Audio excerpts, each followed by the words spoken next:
pertama setelah melahirkan, baru ini pertama kali nyanyi lagi.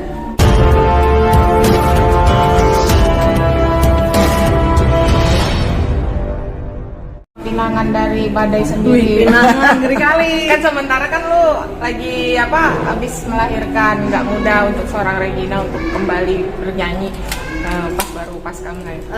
Kenapa mengiyakan ya pasti karena hubungan baik juga ya. Pernah dibikinin lagu juga sama Mas Badai waktu itu tahun 2013 kalau nggak salah. 2012 dibikinin lagu ini sama Mas Badai.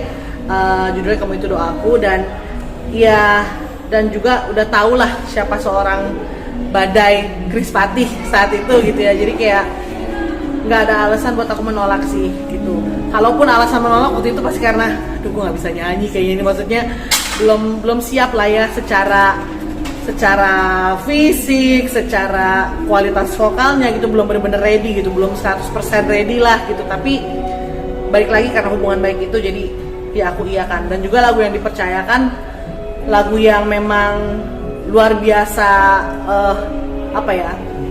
dikenal banyak orang. Dan secara musik pas aku dengerin musiknya gila, ini beda banget sama versi yang sebelumnya gitu. Jadi ya aku iyakan lah. Itu ditawarin pas lagi hamil tua apa pas sudah lahiran? Hamil tua, pas lagi hamil tua. Terus recordingnya itu setelah lahiran.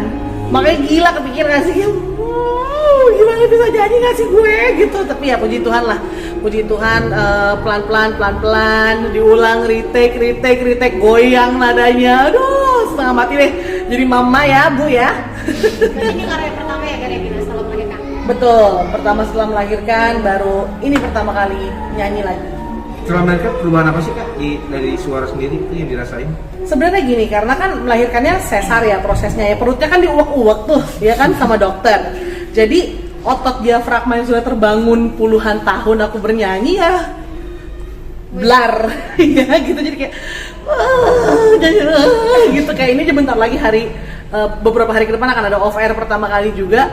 Ini udah mikir bisa nyanyi nggak ya, kayak takut ngecewain orang gitu loh. Gimana sih kayak orang misalnya mengundang dengan ekspektasi, ngajak nyanyi dengan ekspektasi gitu kan, terus kayak gue nya jelek gitu kan, kayak gitu. Tapi ya doakan lah ya, semoga lancar semuanya gitu sih.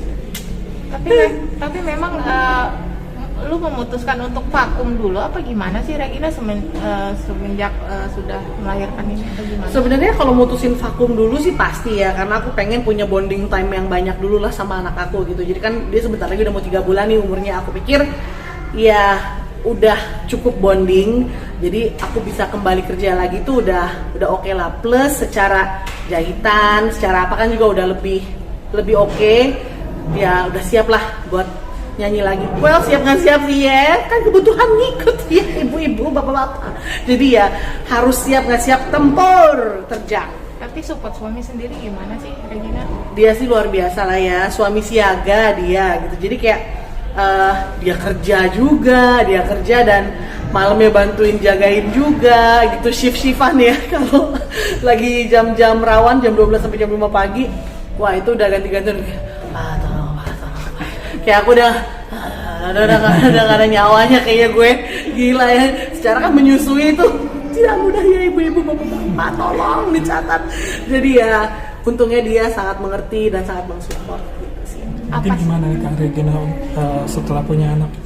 Selama 3 bulan ini ada yang pengalaman 3 bulan, ternyata jadi ibu itu ya, yang pada durhaka sama emaknya ya, lu pada bertobat, gue bilangin aja. Jadi kayak kita beneran, kalau kita nggak akan pernah bisa mengerti itu sampai akhirnya kita ngelahirin deh. Dan atau suami ya, yang pada anak-anak cowok yang pada durhaka sama emaknya ya, lo lihat istri lu ngelahirin dah, lo lihat biar lo tahu tuh emak lo kayak gimana gitu. Jadi kayak bener-bener perjalanan yang mengubahkan cara pikir ya.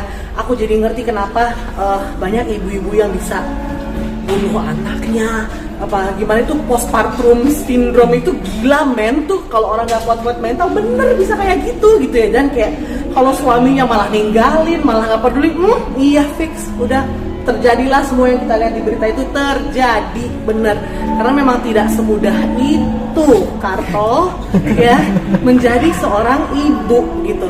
Jadi ya udah rasain aja. Regina, lu pernah ngerasain baby blues yang parah nggak selama 3 bulan ini? Pernah banget lah, sampai udah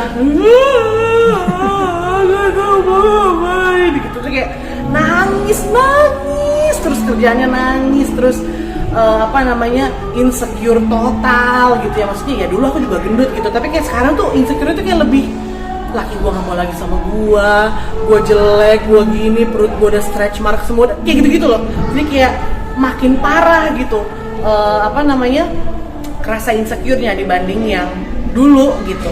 Jadi aduh beneran deh, itu jangan maksudnya sama ibu-ibu hamil yang baru melahirkan ya, itu please be there buat dia. Jangan nanya kapan gue bisa lihat anak, nggak, lu be there aja buat dia, ajak ngomong ya gitu.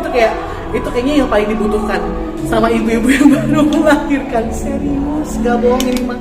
Tapi kan Regina kan memang butuh kesabaran yang ekstra ya kalau baru punya anak ini, apalagi baru lahiran, apalagi baru 3 bulan.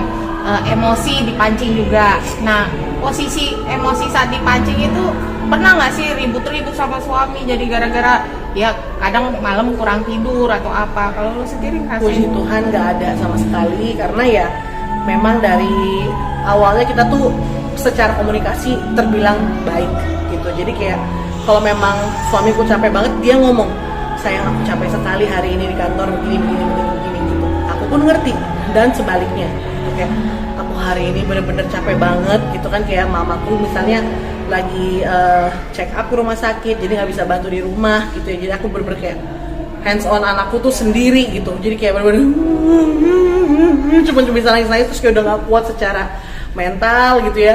Kayak pasti aku langsung bilang suamiku, tolong boleh nggak, bener-bener kali ini aku nggak kuat nih, aku capek sekali, jadi bantu aku gitu. Iya kamu tidur aja, kamu tidur terus gantian gitu. Dan aku rasa itu sangat-sangat membantu ya, komunikasi sih gitu. Jadi nggak ada yang lu nggak mau bantuin gua, lu gini lu egois gitu. Enggak, puji Tuhan, amit-amit jangan sampai, itu nggak ada. Tapi Nanti rasa kalau baby sister ya? Enggak. Aku nggak mau baby sister.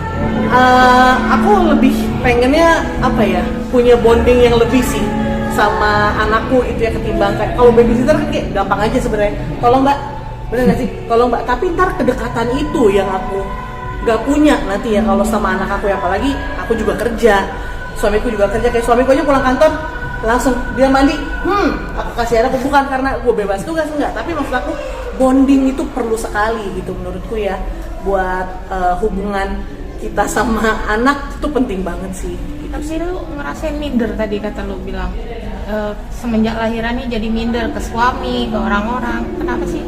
Ya itulah fisik lah, maksudnya kan baby blues ya, maksudnya itu susah di-describe sih. Kayak aku rasa hampir semua ibu-ibu yang melahirkan itu pasti merasakan itu dengan anak pertamanya gitu ya.